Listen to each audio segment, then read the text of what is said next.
மாண்பு உறுப்பினர் ரகுபதி வாங்க. மாண்புமிகு பேரவைத் தலைவர் அவர்களே, தயவு செஞ்சு எங்களுக்கு எப்படி பேசணும்னு அவங்க சொல்லி தர வேண்டாம். வேண்டாம், தேவையற்ற சர்ச்சையில தவறுங்க. நீங்க பாருங்க, அடுத்த உறுப்பினர் நான் பேச அழைச்சிருவேன். மொத்தமாக இந்த வரவு செலவு திட்டத்தை பொறுத்த வரைக்கும் அதுல வந்துருவோம் என்ன நிறை குறை என்பதை பற்றி. இப்ப இந்த வரவு செலவு திட்டத்தில் 2026-27 இருந்த 3,93,272 கோடி ரூபாயிலிருந்து திருத்த வரவு செலவு திட்ட மதிப்பீடுகள் 2026-27 4,05,802 கோடியாக உயர்த்தப்பட்டிருக்கிறது. அதாவது 12,730 கோடி ரூபாய் இப்ப நீங்க உயர்த்தி இருக்கீங்க. நாங்க போட்ட வரவு செலவு திட்டத்துக்கும் இப்போது இருக்கக்கூடிய வரவு செலவு திட்டத்துக்கும் 12,730 கோடி ரூபாய் உயர்த்தி இருக்கு.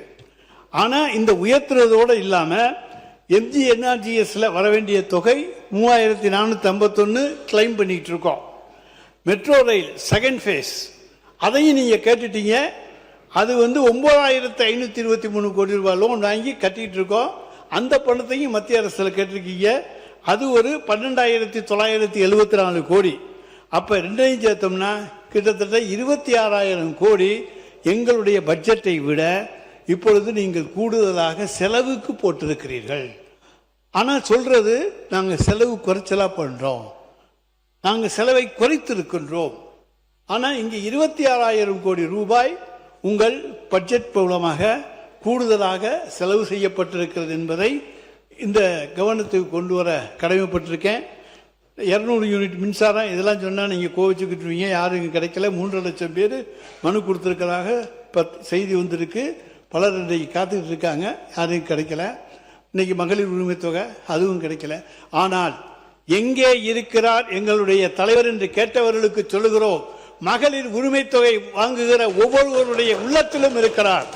புதுமை பெண் திட்டம், தமிழ் புதல்வன் திட்டம் இவற்றிலே பயனடைந்திருக்கின்ற பயனாளிகளுடைய உள்ளத்திலே இருக்கின்றார். அதை போல இன்றைக்கு பேருந்திலே அரசு நகர பேருந்திலே பயணம் செய்பவர்களுடைய விடியல் பயணத்திலே அவர் இருக்கின்றார். விடியலை நீங்கள் எடுத்து விட்டீர்கள், பரவாயில்லை. தமிழ்நாட்டுக்கு விடியல் எங்களால் மீண்டும் கிடைக்கும். எனவே அந்த விடியல் பயணத்திலே அவர் இருக்கின்றார். இப்படி ஒவ்வொரு காலை உணவு திட்டத்திலே இருக்கின்றார். இப்படி அடுக்கிட்டே போலாம். அதனால எல்லா வகையிலேயும் தமிழ்நாட்டு மக்களுடைய இதயங்களிலே அவரை இருக்க செய்திருக்கின்றோம். ஆனா ஓட்டு போடுற அந்த நேரத்தில் மட்டும்தான் சின்ன குழந்தைங்க போய் அங்க போய் குறுக்கால புகுந்து அவங்களுக்கு எந்த திட்டமும் தெரியல. ஆனால் நிச்சயமாக நீங்க இப்ப சொல்லிருக்கீங்க பாருங்க, அண்ணன் சீர் அது கொடுக்க முடியாது 832 கோடி ரூபாயில.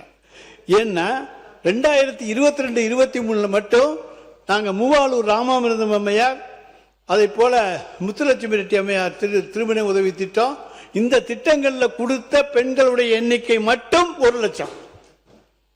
அப்ப எல்லா பெண்களும் என்று எடுத்துக்கோனா நிச்சயமா 2 லட்சம் 3 லட்சம் பேர் வருவாங்க. நீ தங்க 1,05,000 ரூபா, உங்க அதிர்ஷ்டம் 1 லட்சத்துக்கு வரட்டும், புடவை 10,000க்கு வரட்டும்.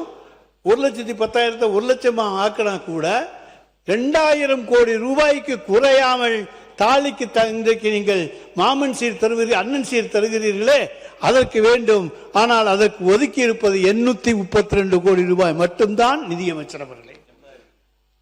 அதே போல ஒவ்வொரு சைக்கிள் சொல்றீங்க, அது நாங்க 3,900 ரூபாயில சைக்கிள் கொடுத்தோம். இப்ப சூப்பர் சைக்கிள் கொடுக்க போறீங்க 8,000 ரூபான்னு சொல்றாங்க. அந்த 8,000 ரூபாய் சைக்கிளை கொடுத்தீங்கன்னா அதுக்கு நான் வர்ற பணம் கணக்கு பார்த்துக்கங்க. எதுவுமே நீங்கள் போட்டிருப்பதெல்லாம் அரைகுறையாகத்தான் இருக்கிறது. முழுமை அடைகின்ற தொகை அதிலே கொடுக்கப்படவில்லை. எனவே இந்த பட்ஜெட்ல நீங்க நிதி அமைச்சர் சொல்றேன்